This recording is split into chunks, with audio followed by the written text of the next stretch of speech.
but I convinced my wife and my kids that we should make this our home, and we actually moved in here, and we actually lived here for a good like 3-4 years before we even turned it into a resort.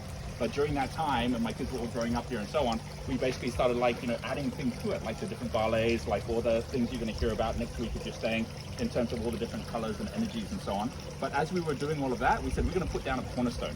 So what I'm going to share with you is not the actual cornerstone, this is a replica, right? But I want to tell you a story about the actual real one that was the first one. But the replica happened after we lost the real one, right?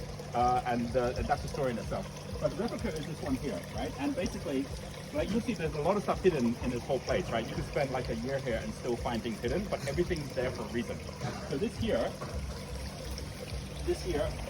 is a Buddha, called the weeping Buddha in a Sufi pose. You can see him here. You can see the vines have been growing right over him, so he's been here for so long, right? You can see even like how the vines are. He's got his hands, his head in his hands, right? You can see like he's been here for many years, right? So why is this guy here? The reason he's here is because the concept of the weeping Buddha, or the Sufi pose, when the Buddha is meant to be transcended and he somehow is still connected, is because if you actually take all the senses and you say, well, what is it that are the true senses, right? There's the eyes give us sight. Well, he can clearly not see because he's not looking through his eyes, right? His ears, they get covered, so he can't listen, he can't talk, he can't use any of his senses. Now, there was a quote that was outside before we actually got here, and we put it up there, and now there's a sign on top of it, but it was like the most important quote we had from Helen Keller. Helen Keller, by the way, could not see, she could not speak, she could not hear, but a lot of people said she had great vision, right? And the thing she talks about, she has this great vision. So how can you have vision if you can't see?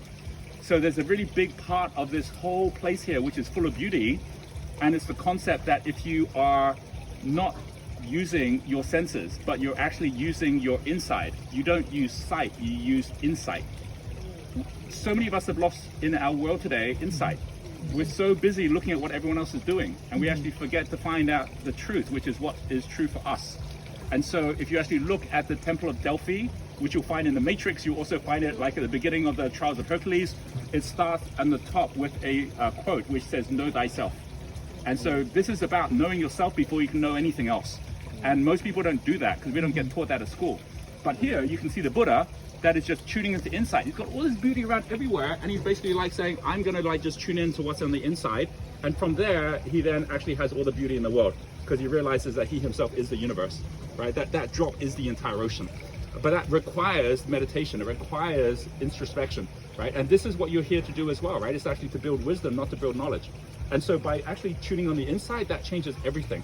Now, the reason this is so important is that when we actually got here, we decided to call it Vision Villas, to give vision and get vision, by actually running programs like this, which allows everyone to get insight. But at the same time, we actually connected up with the John Fawcett Foundation, which gives people sight, which means that everyone who comes and stays here, we then donate for a Balinese to get their eyesight back through cataract surgery, right? So this whole idea that you actually have this ability to come here and make that difference, like that is where the true value in all of this is. And in knowing that there's these like key elements that happen in the world as to why these things happen the way they happen. Now this is not the real guy, right? Like, so what happened? What happened was, in the very first day, I decided that I was no longer going to be retired here anymore, but I was actually going to go out there and make a difference in the world. Was the day I said, okay, I'm going to start by having a New York Times best-selling book.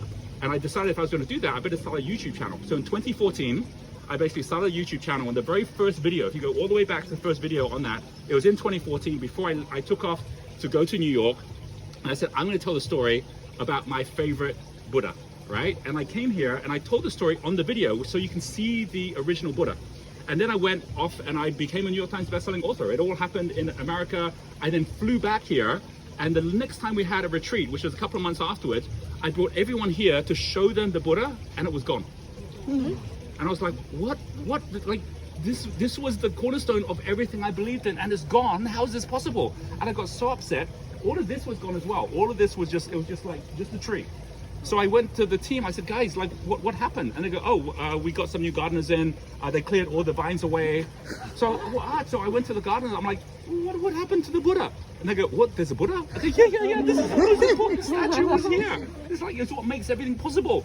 And they're like, I don't know, it's like the guy's like, I just took all the vines and I just pulled them and took them out. And I was like, oh, I've lost the Buddha. So of course, you know, I'm here teaching detachment, and I'm suddenly attached to this thing, and I'm like, oh, this is so bad. And it took me a long time, like a month, to get over this. And I was just sitting here, just meditating one day, and I'm like, you know what? I'm just gonna let it go. You know, there's a saying which is that whatever you love most, you should let go. And there's also another saying which is that whatever you need, you'll never get it unless you no longer need it. It's like going to the bank needing money. The bank will never give you money, but the moment you've got lots of money, the banks are queuing up wanting to give you money, right? So I go, okay, I no longer need it. It's not a problem. It's gone, right? And then suddenly, after I said that, within a week, the Buddha came back. I'm like, what the heck? Where did this Buddha come from? It came back. And so I went to the garden. I said, where did you find the Buddha? And they go, oh no, we were clearing out the pond by the Buddha down here. And when we're clearing out the pond, the Buddha was inside. So obviously what had happened was that basically when they took all of the different, they took all the vines and they were pulling it up by the pond, taking the shortcut, the Buddha was like, I'm not going anywhere. And it jumped into the pond. And it was just waiting hidden in the pond, right? So here I am hiding things in plain sight. And then basically nature plays a trick on me and does exactly the same thing, or the Buddha does a trick on me. So even if you think you know what you know, you realize, no, there's so many more mysteries that are out there as well. So if you really want to see the real Buddha, we brought him back. So he's the little brother of the big brother. So I can go right over here. And right down here, if you have a look, if you can see, is the original Buddha from way back 20 years ago. And he has got vines all over him. So basically he is now part of nature. And 99% of everyone who comes here will never ever get to see this Buddha, because he's here just meditating every day. So if you haven't seen him, you can come around and have a look and just see the little Buddha there. And just ask yourself, how many times every day do you just walk right past your treasure and have no idea that it was so close, and you just missed it all over again? So I want to share that just as a thought, because like I think that one of the most powerful experiences you can have when you're here at Vision Villas is really understanding that when you're here, just like this tree here, you can either decide to go up through these branches to try and get to knowledge, or you can come down through to the trunk and get to true wisdom. And we're living in a world today where we used to have true wisdom, right? Like if you really wanted to know what was going on in the world, you just go to your medicine man, or you go to your chief of the village, and you go to your shaman, and they'll go, oh, here's how everything's connected. Here's the sky, here's the ground, like everything's connected. It was so simple, and we all got the whole picture. But then with life comes complexity, and suddenly that shaman who knows all about your body and knows all about the sky, suddenly it's like, oh, there's too much information here, there's too much knowledge. All right, I tell you what, I'll do the body stuff, I'll do medicine, you do the science stuff, you do astronomy, astrology, right? And now the medicine thing gets too complicated. It's like, wait, hang on, the brain is different from the body. I'll be the brain doctor, you be the body doctor. And then that also splits up. It's like, wait, brain surgery is different from psychology, right? You be the psychologist, I'll be the brain surgeon. And it keeps on going out until we get born 5,000 years later, and we're all born into a branch where it's like, okay, I'll just be that one that's going to focus at getting a degree on neuroscience, right? That's my degree. Okay, well, what do you want to specialize in? And it's like, you just got to keep on getting more and more separate. And then you come here, it's like, I want to be a good entrepreneur. That's what I want to be. Okay, well, what do you want to do? I want to have a tech company. Well, what kind of tech? I want to have a website or an app. Okay, yeah, an app. Well, do you want to be Android? Do you want to be Apple? Well, I guess it's Apple. It's like, well, and so you keep on realizing at every point, there's too much infinity of information for you to learn everything. And so what happens here, and we actually do this at a program that we're launching again next year called iLab. A lot of people think, oh, iLab, that must be Intellect Lab, or it must be, Identity Lab. No, iLab is just Bali backwards, right? iLab backwards is Bali, right? And basically, like we say, if you come here and you're looking at things in a way where everything's going into more and more fractal, then you become more and more separate until you fall off the tree. But if you turn around and you go, well, what if I just started connecting the dots instead? So maybe if I'm going to be interested in basically having an online business, but it's in education, and Angie's here and she's got an education business, well, I can connect with her, and she's already got the person doing the apps, right? And then I can connect with the person who actually already got the connections, in Vietnam, because Anna's here.